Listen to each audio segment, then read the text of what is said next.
खलनायक के रूप में तो तमाम पिक्चरें मेरी आने वाली हैं और आगे आएंगी भी। बात अभी खलनायक की नहीं, बात एक बहुत महत्वपूर्ण चीज़ अभी दीपक जी ने एक बहुत बड़ी बात कही कि जब अपना हीरो अगर प्रोड्यूसर को जिस दिन भाई समझ लेगा, उस दिन भोजपुरी का लेबल किस जगह पे जाएगा उसका अंदाज़ा आप नहीं लगा सकते, क्योंकि प्रोड्यूसर सबसे पीड़ित प्राणी है भोजपुरी इंडस्ट्री में। और हीरो, मैं ये सीधे सीधे कहना चाहूँगा कि हीरो को अपने से मतलब है, हीरोइन को अपने से मतलब है। प्रोड्यूसर का कुछ बच रहा है नहीं बच रहा है, वो बेचारा क्या करके कैसे पैसे ला रहा है, कैसे लगा रहा है, कैसे बना रहा है। लेकिन जिस दिन हीरो के अंदर ये भावना आ गई कि प्रोड्यूसर मेरा बाप है, भाई है, चाचा है, उस दिन भोजपुरी इंडस्ट्री का ग्राफ आप समझ सकते हैं कि कहाँ जाएगा। और मैं सबसे अनुरोध करूँगा कि प्लीज़ सेव प्रोड्यूसर, क्योंकि सब लोग इतना डिमांड करते हैं, हीरो लोग इतना डिमांड कर देते हैं कि प्रोड्यूसर के पास कुछ भी रहने जाता, और जब पैसा उसके पास नहीं रहेगा तो अच्छी पिक्चर कैसे बनाएगा वो। अगर सभी लोग मिलजुल करके भोजपुरी के बारे में सोचना शुरू करें तो हमारा भोजपुरी आज जहां है उससे कई गुना आगे जाएगा। आगे है नो डाउट, लेकिन उससे भी बहुत आगे जाएगा। और ऐसे में दीपक जैसे लोगों का आगे आना और इस तरह की भावना रखना, अभी छोटी उम्र, छोटी कैपेसिटी, अभी एक तरह से शुरुआत कर रहे हैं अपनी ज़िंदगी का, और इस तरह की भावना लेकर के आगे जा रहे हैं। भगवान से मैं यही उम्मीद करूंगा कि जब आप शिखर पे भी हों तब भी आप भोजपुरी के बारे में, अपने प्रोड्यूसर के बारे में सोचेंगे तो भोजपुरी का निश्चित है उद्धार होगा। और आने वाला वक्त भोजपुरी आप लोगों के कंधों पे है। हम लोगों का तो फिर भी जो है समय है निकल रहा है, लेकिन आप लोग भोजपुरी के आने वाले भविष्य हो। आप एक मिसाल पेश कर रहे हैं और करते रहेंगे। ऐसी उम्मीदों के साथ मैं दीपक को फिर अग्रिम बधाई देता हूं कि ये पिक्चर उनके जीवन को कायाकल्प करे, उनको कामयाबी की सीढ़ियां दे, भगवान इनको बुलंदी पे पहुंचाएं। क्योंकि ये पहला हीरो ऐसा मिला है जो अपने प्रोड्यूसर को सेव करने की बात करता है, उसको भाई समझता है।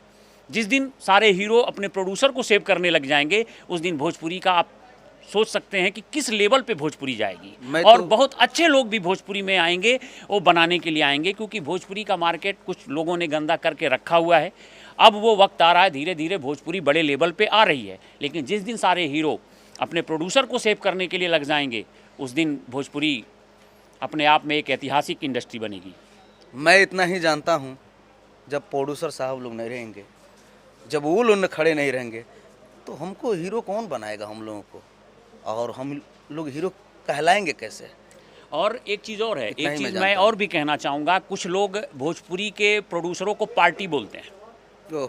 वो पार्टी नहीं है, वो घर द्वार बेच करके आपको हीरो बनाते हैं। हर आदमी अपने बच्चे को बनाता है, हम किसी और के बच्चे को हीरो बनाते हैं, उनको प्रमोट करते हैं। अपना पेट पर्दा काट करके हम लोग जो है आते हैं मैदान में कि आपका लड़का, आपका भाई हीरो बने, आप नाम करिए। तो आपको भी बाप भाई समझना चाहिए।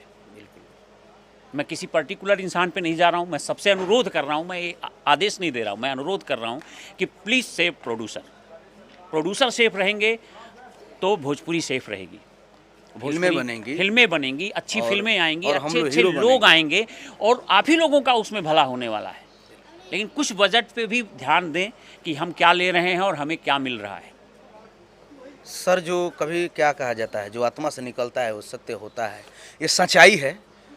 मैं इसके फुल समर्थन में हूँ, और मैं जो भी पिक्चर करूँगा अपने प्रोड्यूसर को देखते हुए, उनकी जो मैंने वो जैसे सक्षम है, जैसे मुझे कहते हैं, वो जैसे कंफर्टेबल हैं, मैं उस तरीके से खड़ा रहूँगा। मेरा कोई डिमांड नहीं है कि मुझे ये हीरोइन चाहिए, मुझे ये चाहिए, मुझे ये लोग चाहिए, नहीं। वो मुझे देख रहे हैं ना कि दीपक दिलदार है, वो समझ जाएंगे ना भाई ये कलाकार है, तो इसके सामने मुझे किसको खड़ा करना है। बाप और बेटा, भोजपुरी में कहावत है कि बाप के चप्पल जब बेटा के गोड़ में पड़े लगे तो बाप बूझ जाला कि बेटा के शादी करे के समय आ गई बा।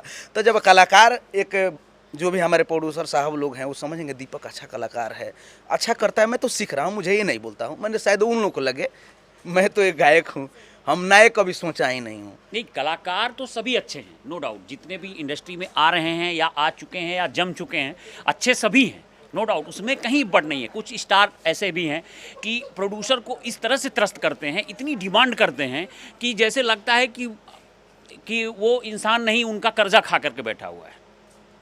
इन सब चीज़ों पर भी थोड़ा सा आपको भी ये समझना चाहिए कि अगर उसको आप अपना भाई समझेंगे, अपना घर का गार्जियन समझेंगे तो उसकी पीड़ा को समझ सकते हैं। वो कैसे करके एक एक रुपया कर करके इकट्ठा करके आपकी पिक्चर बनाता है। भाई कहने के लिए लोग ये कह सकते हैं कि अगर इतनी दिक्कत है तो मत बनाइए, तो ये कहने वाले तो भोजपुरी का भला नहीं कर रहे हैं। बिल्कुल। लेकिन प्रोड्यूसर को इतना भी ना त्रस्त कर दीजिए कि वो बेचारा फिर दोबारा नाम ना ले। और आप देखिए भोजपुरी इंडस्ट्री में बहुत सारे प्रोड्यूसर हैं, आप बता दीजिए कि कौन से दूसरे प्रोड्यूसर ऐसे हैं जो पिक्चरें रिपीट किए हों। ये पीड़ा है, एक प्रोड्यूसर की पीड़ा है। मैं समझ सकता हूँ कि अगर मेरे जैसा इंसान त्रस्त हो सकता है तो बाकी लोगों की स्थिति क्या होती होगी, जिन्हें केवल पिक्चर से मतलब है, कि भोजपुरी को आगे ले जाने से मतलब है कि अपना छोटा भाई, अपने जो भी हीरो हैं वो आगे बढ़ें, खूब नाम करें, अपने माँ बाप का, गांव जवार ज़िले का नाम करें। ये तमन्ना लेकर के हम इंडस्ट्री में आए हैं, ना कि मुझे पैसा बहुत ज़्यादा कमाना है या कोई पर्सनल बहुत ज़्यादा इशूज़ हैं मेरे, ऐसे कुछ भी नहीं है।